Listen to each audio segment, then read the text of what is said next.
Wow, good evening, everyone. How you all doing out here after all of this wonderful stuff? Fantastic.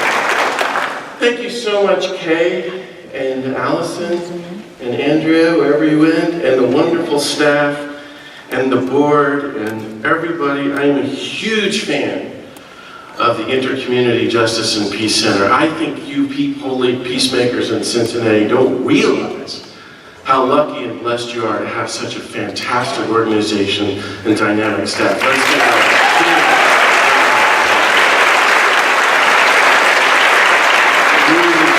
It's a blessing and an honor for me to be here with you and for my little part tonight. And I congratulate Don and Bonnie as well, and thank you, and Siri, thank you for your beautiful witness wherever you are. And all of you, if I don't say anything, I just want to say thank you, thank you, thank you, each one of you, for all that you do for justice and peace. And I want to encourage you to just keep at it. It's fantastic. But I'm nervous in front of all you holy Cincinnati peacemakers. And reminded of the true story of the young priest giving his first sermon, and he comes to the podium and he taps on the microphone and says, "Something's wrong with this microphone," and the congregation goes, "And also with you." It's my best joke, Andre. It's going to be down to help in there. And please just call me John, because my name is so darn goofy. Father Dear just doesn't work. I was in South Africa a couple years ago, and it was incredible for a month, and I went and spent time with the great Archbishop Desmond Tutu. And I walked into the room, and no hello from the guy. He's a little tiny guy. He grabs me by the collar, and he goes, "John," this is his greeting, "John, you and I have to work for justice and peace till the day we die." So are there any questions? Basically what I want to say along with everybody else tonight. I had just come in from New Mexico, where I live, flew in just now, and been there for 15 years. Poorest state in the country, most violent state, #1 nuclear weapons, military spending, right? You know, you're doing on a list, #1 in suicide, drunk driving, child hunger, worst education, and so forth. But in the center of the state, there's this mountain where we build all our nuclear weapons, Los Alamos. And there's more PhDs and millionaires per capita there than any other place on the planet. At Albuquerque Airport, where I left this morning, there's 1,900 nuclear weapons there at the airport. You don't even know that flying in because it's so beautiful. We have what do you do? 15 years ago, we got out our Bibles, and we were reading the book of Jonah, and he walked through the town, the city of Nineveh, and called them all to repent. And gosh, it worked. They all put on sackcloth and ashes and repented of their violence and lived happily ever after. Or sort of. And so we thought, that's a good idea, so we formed the Sackcloth and Ashes Subcommittee. This is what we're doing here. So it's going to be a setback. And we spent a year making 500 sackcloth, small, medium, and large, big bags of ashes. And on the anniversary of Hiroshima, we walked through the whole town, and we poured ashes on all the streets, and we sat down in strict silence for 30 minutes to repent of the mortal sin of violence and war and nuclear weapons, and beg the God of peace for the gift of nuclear disarmament. And when we came back for the rally, every single person, about 400 people, were in tears. It was one of the most powerful experiences of our life. And we just had our 15th one, and I'm just coming from there. And it's been such an incredible year. I'm just sharing a little bit where I'm coming from. In January, I decided to go to DC, and it was like a festival of justice and peace. I'm trying to make you laugh here. There was all kinds of demonstrations to go to, and like you, I'm very involved against the death penalty. My friends were having a demonstration at the Supreme Court. And so 18 of us climbed the steps the day before the inauguration of this massive banner, we used this whole stage practically, which said, "Stop executions." We were leaders of Black Lives Matter and the anti-death penalty movement. Several members of murder victims' families for reconciliation, so their family member was killed, and they're against execution. We had a guy in our group who was 21 years on death row. And he was found innocent, completely innocent, 8 years ago. And he came and did the civil disobedience with us. It was so moving. And it was so powerful. It was the 40th anniversary of the modern death penalty era. And they arrested us. We just shut down the Supreme Court. And they put chains on our ankles and our waists, and we're chained like this for the next 12 hours. And some people in the group, our friends, were hospitalized from it. And then they threw us into the DC Central Cell Block, a place I know well. It was like a dungeon. It hadn't been cleaned since 1843. And it's a little tiny cell. There's a metal thing here and a metal thing here, and then the white fluorescent light there. I'm just sharing my journey with you here. And then we were there for about 20 hours in the cell. And the whole place was covered with cockroaches. So we're trying to be people of nonviolence, is all I'm saying. And there's constant struggles, and we were in nonviolent dialogue the whole time with the cockroaches. Anyway, we ended up in front of the judge at DC Federal Superior Court, and he kind of let me have it, and then he gave me 50 hours of community service, which I've been doing all summer, scrubbing the floor at the local shelter and the soup kitchen in New Mexico, and then he ordered me back because he said he still might put me in jail just because. And anyway, I'm happy to report that he closed the case, and all I'm saying is I'm just really happy to be here. My friend is Daniel Berrigan, who died last year, my great teacher. He was 95, and his brother Philip. Knew them since I was 21, and heroes against war and injustice. And when I first met Dan at a retreat, whenever it was, and I was 21, his opening line was, "Well, if you're going to follow Jesus, you better look good on wood." I said, "Is there another retreat director?" And if you're a friend of Daniel Berrigan, it's like a requirement of friendship to get arrested. And so now I've been arrested about 80 times, and I have a problem with recidivism, and we just better not even talk about it. 5 years ago, my friends at Campaign Nonviolence launched this National Week of Action, which is this week, centered on the International Peace Day. And this seems like a century ago, if you can imagine, 5 years ago, but our goal was to get the movement moving. So Ken Buddigan and I said, let's just call upon the country to take to the streets and have events and march against everything. War and poverty and racism, police brutality and executions and nuclear weapons, environmental destruction, and for the coming of a new culture of peace and nonviolence.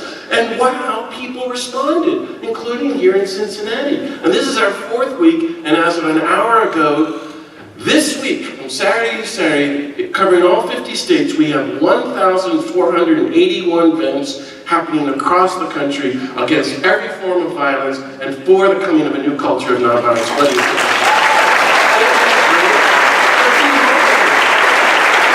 And you're a part of this. But it's such an incredible time. I mean, just to say it, we have this narcissist, racist, sexist sociopath for a president who yesterday threatened total war and nuclear war and really global war at the UN. I've never experienced this before in my life. But in my opinion, just to come right out with it, he's a symbol of the global system of violence. So, this is what we're up against. The structures, a culture, a world, a permanent war. As Don says it, 7 full wars that we are waging tonight.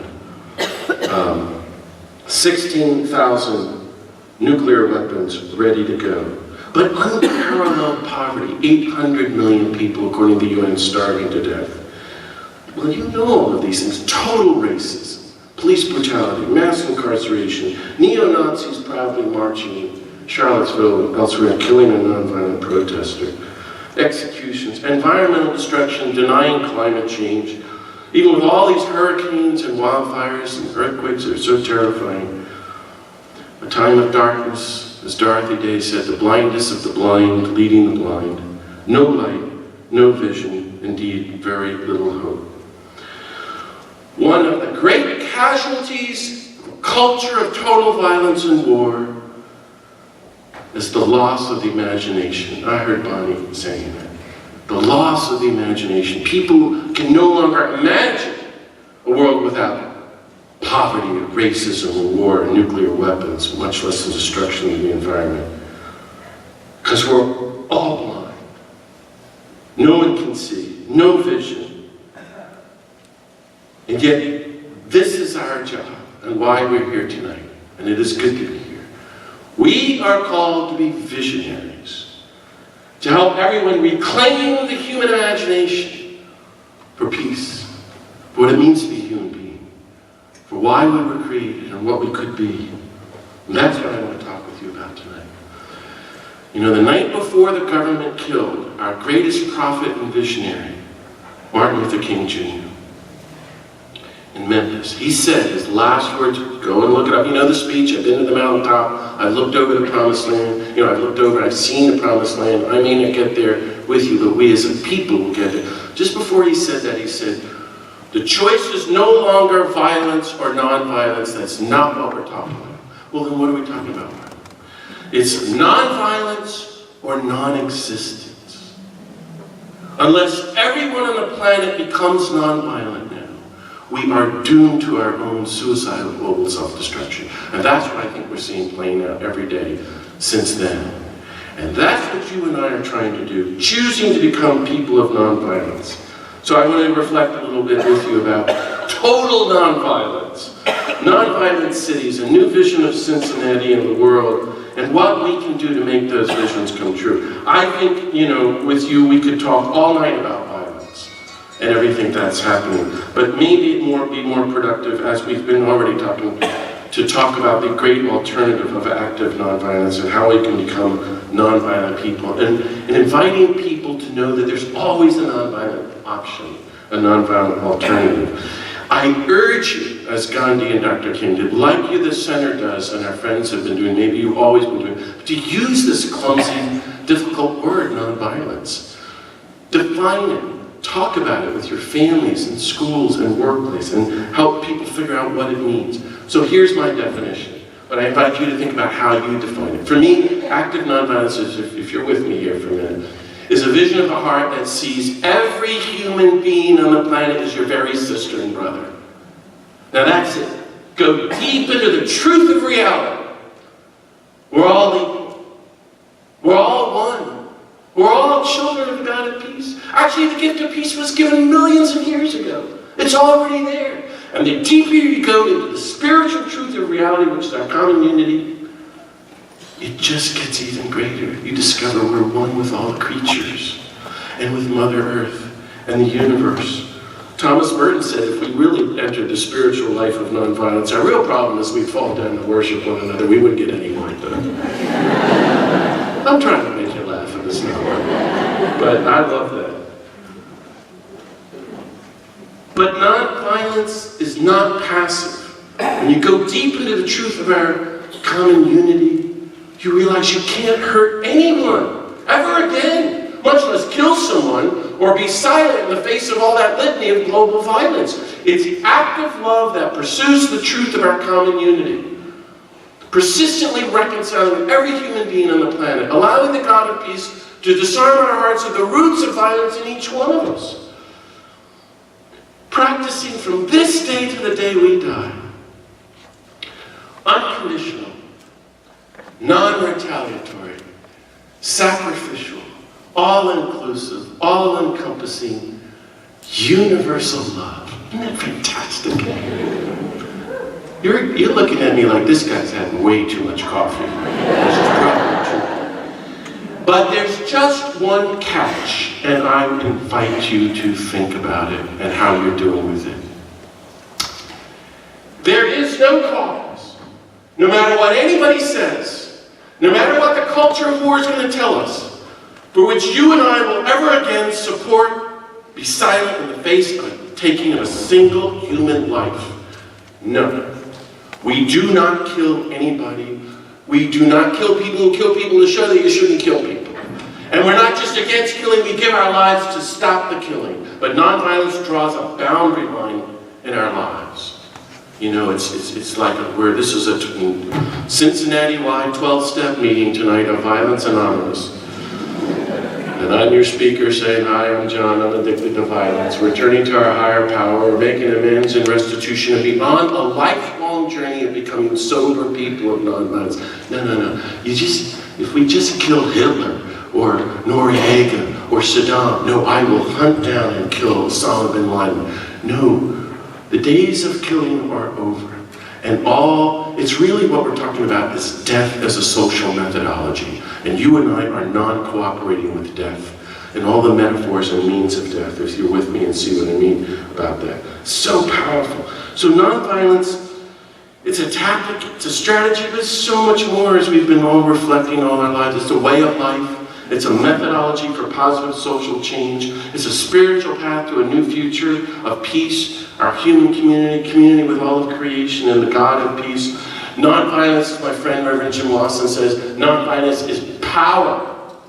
We are not powerless. This is what you and I have to get over. Because culture of war is saying, there's nothing you can do, Cincinnati.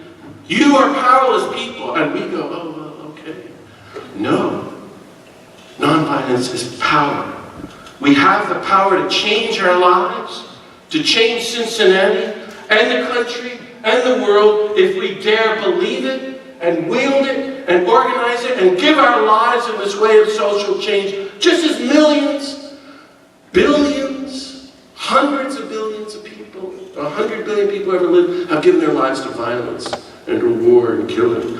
Active nonviolence renounces violence in every form, but actively pursues a new world without violence or war and the means of violence and war. So I've been trying to figure this out. I wrote this book called The Nonviolent Life. It's on sale on the table out there, where I propose trying to figure out, what does this mean? That nonviolence requires, if you're with me here for a second, 3 simultaneous attributes. You gotta do all 3. First, you gotta be really nonviolent to yourself. Okay, so that means we're going to let go of our inner violence, be gentle with ourselves, not beat ourselves up when we make mistakes, cultivate inner peace and nonviolence. Okay, well, we're working on that. At the same time, second, we're going to practice meticulous interpersonal nonviolence and be really nonviolent to every person we ever meet for the rest of our lives, and every person on the planet, and all the creatures, and the Mother Earth. How's that going for you? Yeah, this is the way Gandhi and Dr. King talk. You know? Because, I mean, is this the Intercommunity Justice and Peace Center? I mean, please, we are all people of peace. But deep down, there's a couple of them we'd like to get back with a little revenge. Those are our teachers, because they're exposing how violent we are.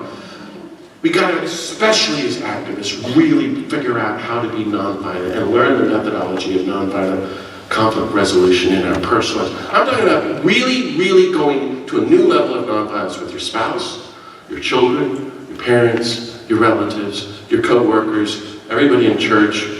It's going to be rough. I thought you'd laugh at that, but everybody in Cincinnati and the whole world, and the creatures, and Mother Earth. I have a new book coming out about nonviolence and climate change, because right there in the Beatitudes, Jesus is blessed are the meek. That's the biblical word for nonviolence. They shall inherit the earth. Well, if you're rejected as nonviolence and gone into total violence, it's natural we have catastrophic climate change. But there's a third point. You also have to have one foot in the global grassroots movement of nonviolence, like the center is calling us to. Now, I put it this way because I think you and I are good at one of these. Or maybe, if we dare, 2 of them. But very few go into the holistic nonviolence of Gandhi, Dorothy Day, and Dr. King. Like, some of us are really peaceful and very nice. But we're not involved in the struggle. And then there's others of us like me who are activists and really involved, and we're mean and nasty, and we're all for peace. It's just... And these great people, and I could name drop all night, I mean, Tutu is like the funniest guy in the whole world, but he's under constant death threat since he was 13, till today, and he's sick.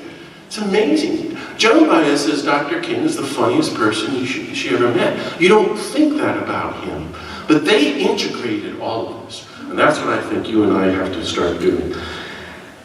But this business of the movement, active nonviolence requires that we all have to, from now on, in such a world, in such a moment, be part of the global grassroots movement of justice and peace and nonviolence.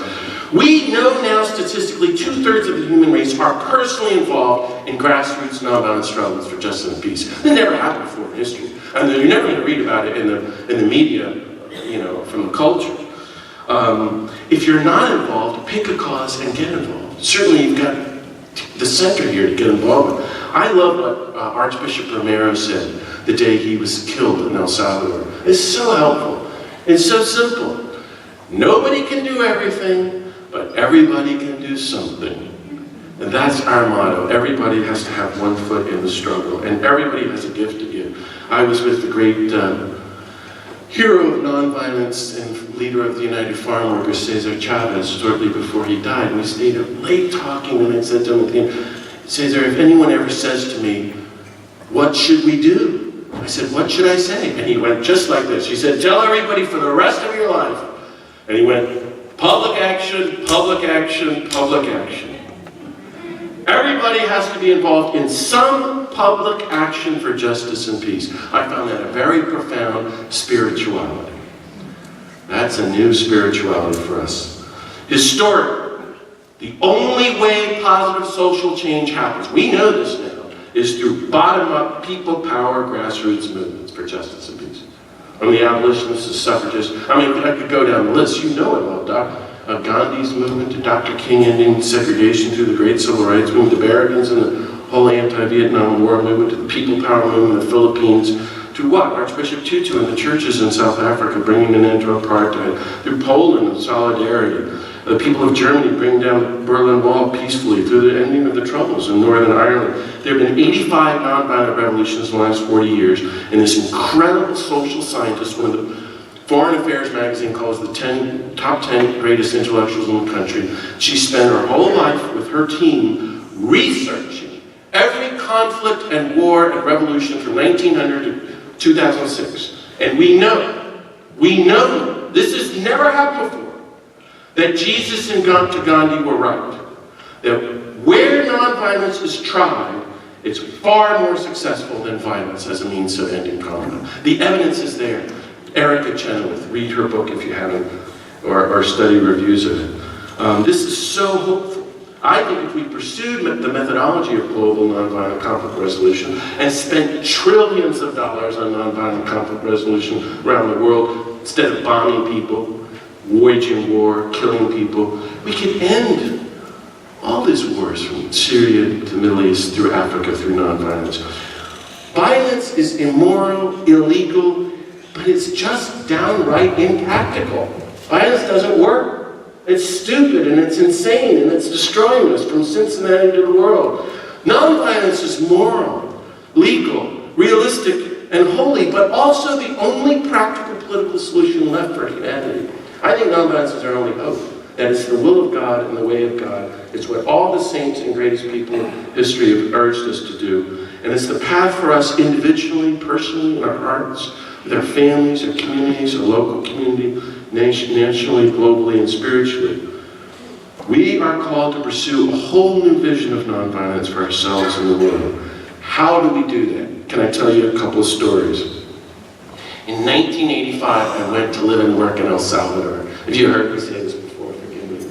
But it was incredible. It was right at the height of the war. 70,000 people killed, backed by the United States military. Very, very poor people. A country of 5 million and just 13 families running the whole thing. And I was there for 6 months to work in a refugee camp. And the theory was when the death squads came in to kill the survivors of massacres, they'd send out the young gringo white seminarian. Maybe let's hope they'll kill him instead.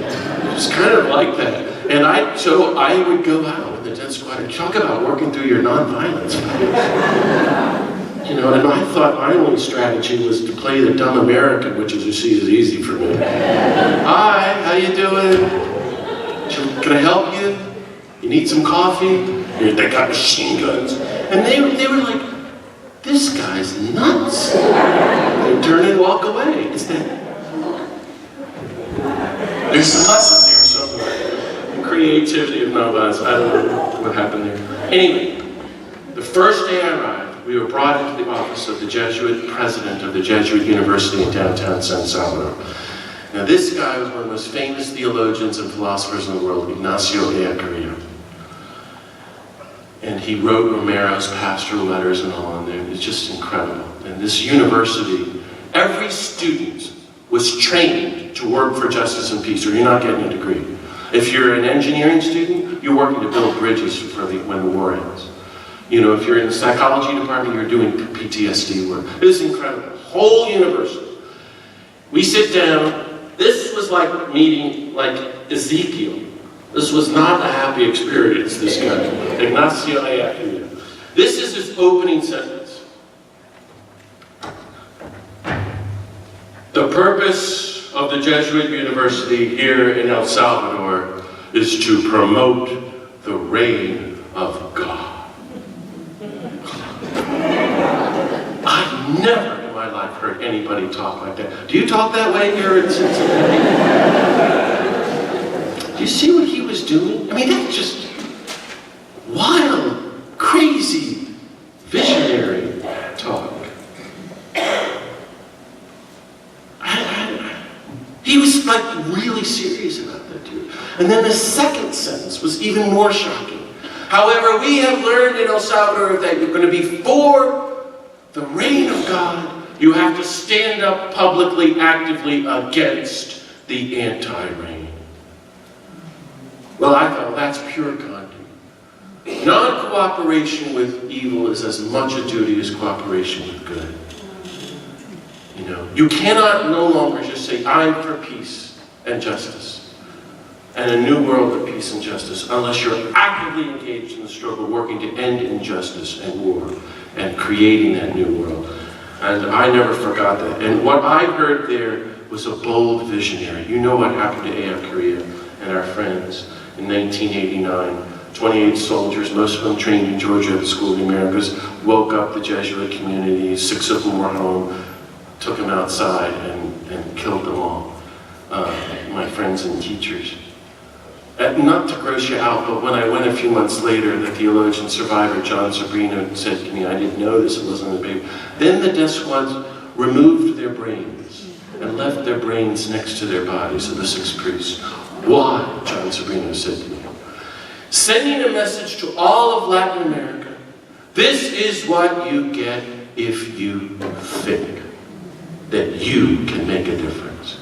But it's the age-old strategy of empire, deterrence, from the cross of Jesus to Dr. King and Ellacuría and all the martyrs. And you and I are willing to go to that, to take those risks, to pursue that big vision. So, a couple of years ago, I'm invited to speak in a town called Carbondale, Illinois. Never heard of it. I get there, these wonderful activists, I say, what are you doing? They said, we've launched Nonviolent Carbondale. I said, excuse me, what?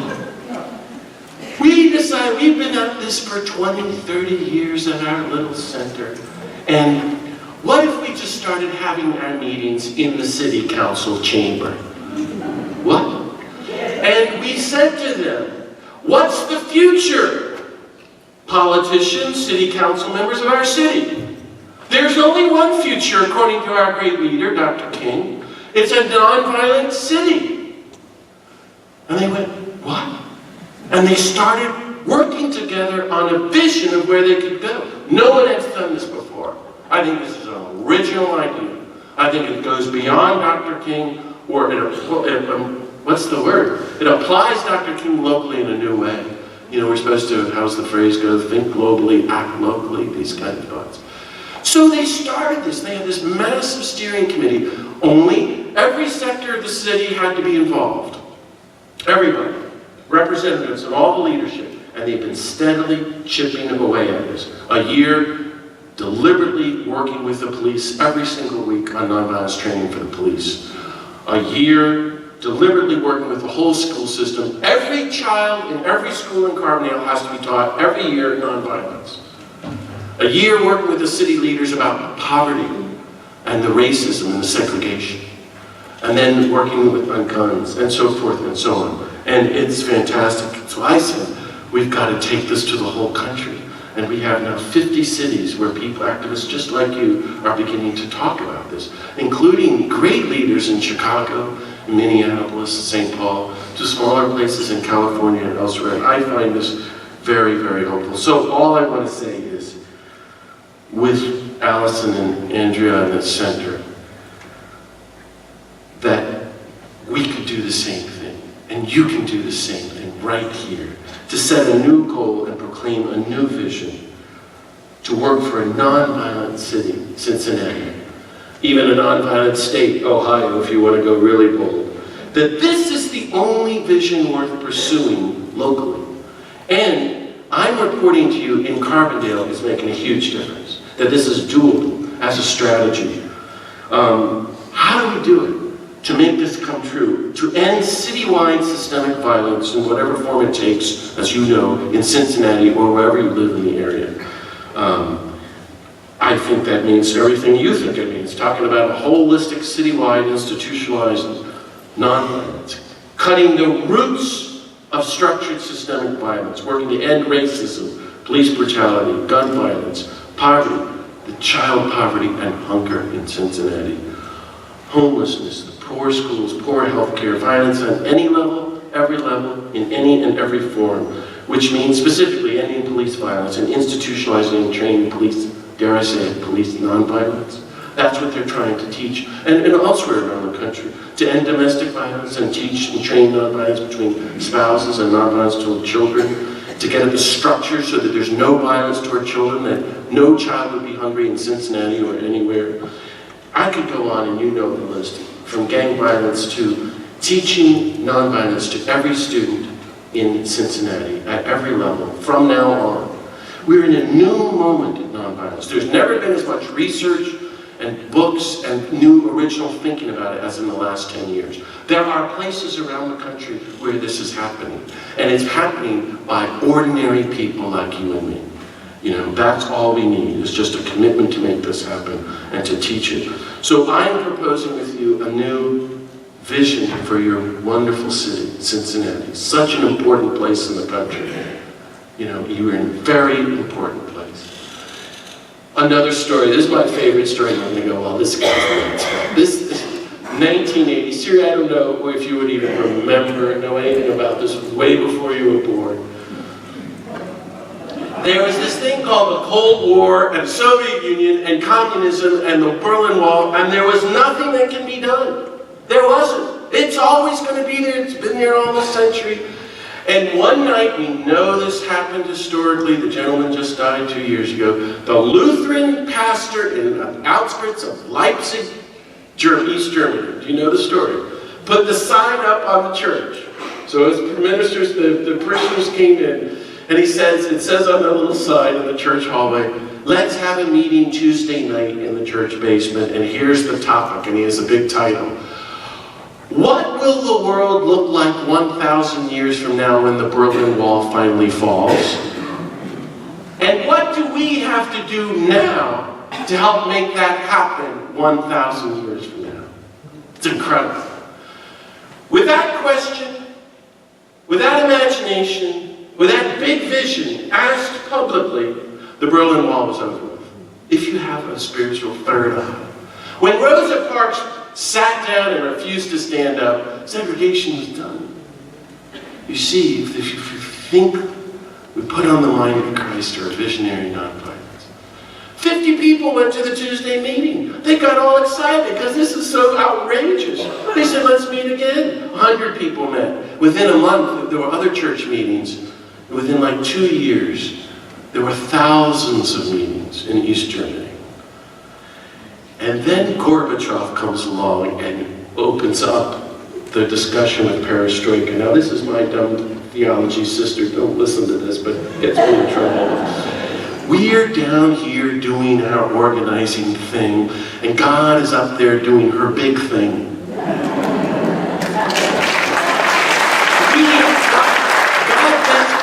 God to appear, but they need to have a movement. We don't know God's doing her thing and that there's a Gorbachev to appear, but we have to act in faith and vision and hope and do what we're asked to do.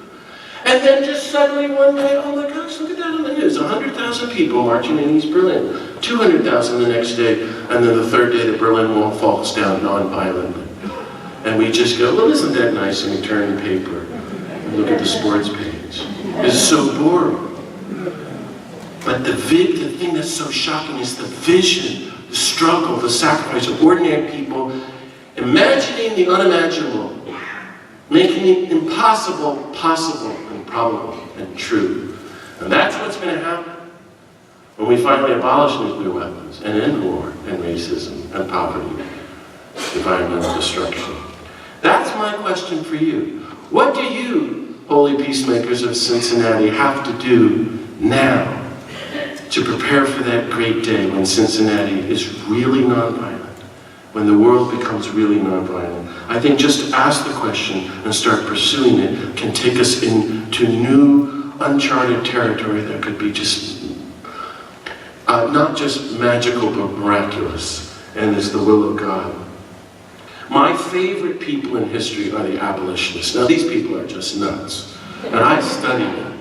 And by the way, I think you have a connection to them. So I hope you're all studying them too. Now, these people, I mean, you read the speeches of Frederick Douglass and William Lloyd Garrison, and they're just crazy. 23, William Lloyd Garrison goes like this, the famous speech. Excuse me, United States of America, tonight we are announcing the abolition of slavery. Thank you very much. And they just laughed at him. They said, you're nuts. What are you, crazy? There's always been slavery. No, Bill, there's always been slavery. There's nothing you can do. It's in the Bible. Some people are people. He goes, no. A new world is coming. A new world of total human equality. He reclaimed the imagination of what it means to be human, and inspired people with a vision of what we could become, and inspired everybody to get involved in the movement, the abolitionist movement, to end that historic slave trade. Friends, I mean, especially in Cincinnati, I mean, you have the Underground Railroad Museum, we're like a mile from the river, right? I mean, this is it, freedom. You're still a beacon, you're still called to be a beacon. They're your heirs, we're their ancestors. Our job is harder than them. Because you have to stand up in Cincinnati, every one of us, and say, excuse me, United States of America, we are announcing the abolition of war, and racism, and sexism, and poverty, and child hunger, and executions, and nuclear weapons, and environmental destruction. And everybody's going to say, what are you, nuts? That's crazy. We're going to say, no. A new world of nonviolence is coming. The kingdom of God is at hand. What we are saying in particular tonight is, are you ready? Excuse me, Cincinnati. Tonight, we are announcing the end, that the days of violence and racism and poverty and guns and hunger and injustice in Cincinnati are coming to an end. That a new day of nonviolence is dawning for Cincinnati. You can say, oh, come on, John, that's just not possible. The violence is too deep. The epidemic has spread too far. It's like we're living in a zombie movie. We can't make a difference. There's nothing that can be done. That's just your despair, your blindness, your lack of faith and vision.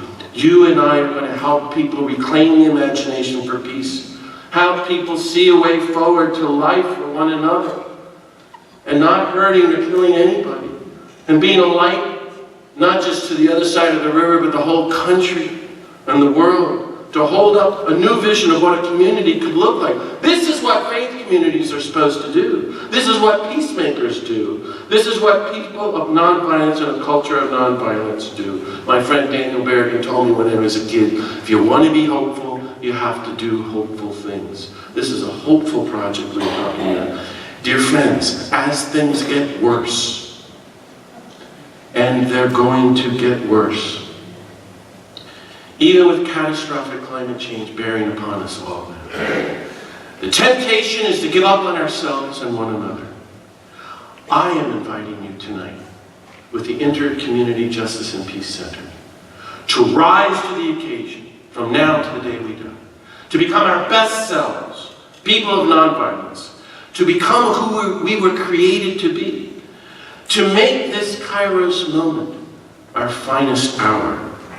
I call all of you to work to end all violence, racism, poverty, guns, war-making, violent destruction in Cincinnati and Ohio, and to uphold that vision with the Center for Nonviolent Cincinnati, even a nonviolent Ohio, to talk about this, to start teaching it, preaching it, organizing for it, to rebuild the grassroots movement, first of all here in Cincinnati, and then throughout the state, to make the vision come true, to elect and work with leaders at every level to enact legislation that would make the nonviolent vision of a city come true. You can do this. You are not powerless. You have the power already with you, more than you realize. But as we heard so well earlier, everyone is needed. Every person of faith, every teacher, every elected official, every young person, every police officer, every reporter, everyone in Cincinnati, everyone needs to work on this. No one can do everything, but everyone can do something. And why? Because in a culture of violence, we're losing our identity. It's another way to talk about losing your soul, as we're being wiped out by violence of all kinds. That's why I define nonviolence in the end as remembering who we are. If you're with me on that. I too am a beloved child of the God of peace. Every human being is my sister, brother. We're all children of the God of peace. This work is not just critically hopeful political work, it's the heart of the spiritual life. To help one another reclaim our true identities of who we are. First and foremost, beloved sons and daughters of the God of peace, sisters and brothers of one another. Well, I could go on and on, but let me end with 4 questions for you. As I try to hear what you all are saying and reflect with you, I think we are saying tonight in Cincinnati, like the rest of the country and the world, we are sick and tired of violence. We pledge to do what we can individually and together as a community with the help of the Intercommunity Center to end all violence, abolish racism, killings, gun violence, poverty, war, environmental destruction here and around the world. If you agree with me, let me hear you.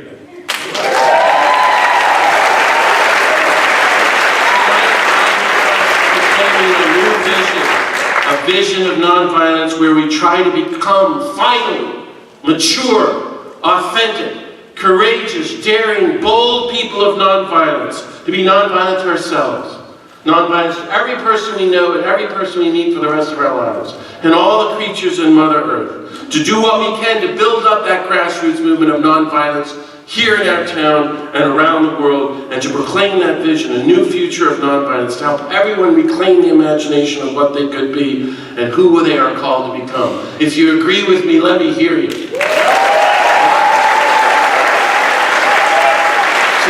we dedicate ourselves to the God of peace and God's way of nonviolence, so we join. We're saying, okay, we're going to go for it. We're going to join the lineage, the historic great people of history, who have stood up and reclaimed nonviolence, from Jesus to the saints like Francis and Clare, to the abolitionists and the suffragists, to Dorothy Day and Dr. King, to be part of their lineage for the rest of our lives, and to spend our lives as visionaries of nonviolence who teach nonviolence, speak nonviolence, organize nonviolence, resist publicly systemic violence, to campaign for nonviolence, proclaim nonviolence, and seek God's nonviolence, even if you'll bear with me in the words of Thomas Merton, to practice eschatological nonviolence.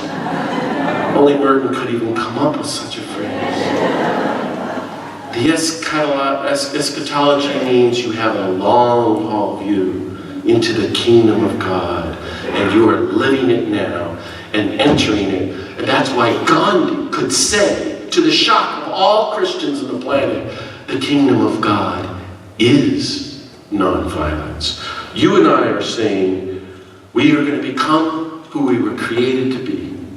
People of active, creative, loving, prayerful, universal, prophetic, organized, eschatological nonviolence. If you agree with me, let me hear it.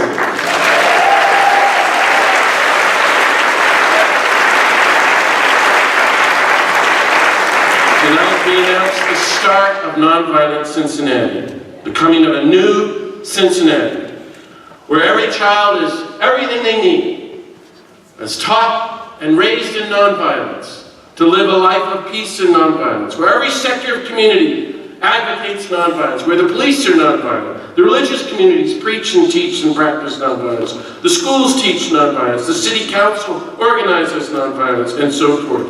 I propose to you, dear friends, this is the will of the God of peace for all of us, and for you in Cincinnati with your great history. This is the hope of everyone in Cincinnati, whether they know it or not. And this is your mission, should you choose to accept it, to uphold the impossible vision and make it popular, mainstream, probable, believable, and in the end, inevitable, contagious, and true. If you agree with me, let me hear it.